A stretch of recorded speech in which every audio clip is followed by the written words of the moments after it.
Menyampaikan sharing singkat.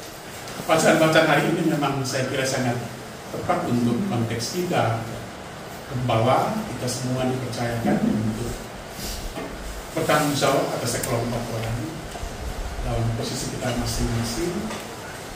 Tapi Tuhanlah gembala yang terbaik. Dalam kitab Nabi Yeremia, kita mendengar kritik yang pedas, yang tajam terhadap para gembala. Saya masih ingat ketika saya masih di seminari Hokeng, ada sebuah kebiasaan di Flores, di Larantuka. Ada sebuah kebiasaan bahwa kami yang dari kelas 2 itu menyelenggarakan pentasan teater untuk seluruh komunitas seminari. Dan ketika giliran kami tiba, tema yang kami pilih adalah tentang Yeremia, Nabi Yeremia, sebuah pentasan yang sangat berkualitas dengan muatan kritik sosial dan kritik agama yang sangat padat. Saya mengambil peran sebagai nabi baru waktu itu, pendamping si Yeremia, dan yang memerankan Yeremia betul seorang teman yang postur tubuhnya meyakinkan dan suaranya juga itu menggelegar. Karena itu ketika dia berbicara memang semua telinga terbuka dan mata terbelalak melihat apa yang terjadi di atas panggung. Dan karena pentasnya sangat bagus, maka kami memutuskan untuk juga membuat pentasan di beberapa paroki di Larantuka. Dan untuk itu kami harus meminta persetujuan dari kantor pendapatan daerah, ya, itu ya untuk menandatangani, untuk mensahkan karcis ya, karena harus ada proses tertentu kita harus bayar sebagai pajak untuk seni itu. Saya sebagai ketua OSIS menulis surat, tapi karena jawabannya tidak datang-datang, karena itu kami memutuskan tetap menyelenggarakan pentasan dan tidak menjual karcis, tetapi meminta sumbangan.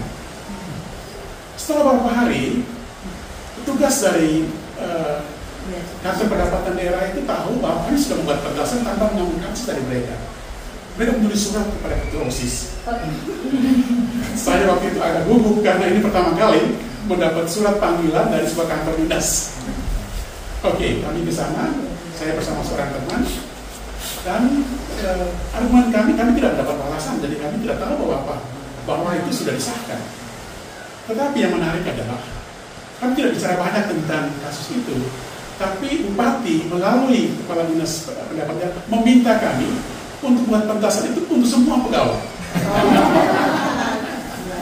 Karena dia mendengar bahwa ini sebuah pentasan yang mempunyai muatan kritik tidak hanya untuk orang-orang di kantor itu, tapi juga untuk siapa saja yang mempunyai tanggung jawab.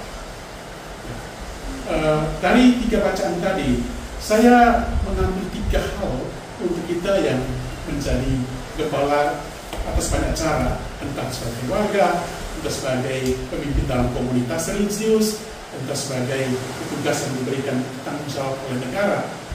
Ada 3 hal. Yang pertama, itu bahaya kalau kita menutup mata dan membiarkan yang buruk itu berkembang. Jadi dalam Yeremia tadi ada 2 kali dikatakan membiarkan orang tersesat. Membiarkan. Omission itu satu dosa. Dalam doa pengakuan itu membiarkan yang buruk berkembang. Memang selalu membutuhkan sebuah seni. Kalau kita melihat yang kurang baik terjadi, kapan harus mengintervensi sebagai pemimpin? Karena timing juga sangat penting. Kalau tidak, itu kita bisa dituduh membiarkan yang salah itu berkembang sangat luas. Kita tahu contoh yang buruk itu jauh lebih menarik daripada contoh yang baik. Jadi menemukan timing sehingga tidak dituduh membiarkan dosa, membiarkan kesalahan, membiarkan perlu kita cegah, walaupun ini tidak gampang karena butuh kesadaran dan butuh kepekaan untuk menentukan kapan harus membuat intervensi. Lalu yang kedua, itu dari surat dari Paulus kepada Efesus, umat di Efesus. Dia katakan, dulu kamu jauh, sekarang kamu dekat. Ini juga saya kira tugas yang sangat penting bagi kita, para pemimpin dalam masyarakat, juga pemimpin religius.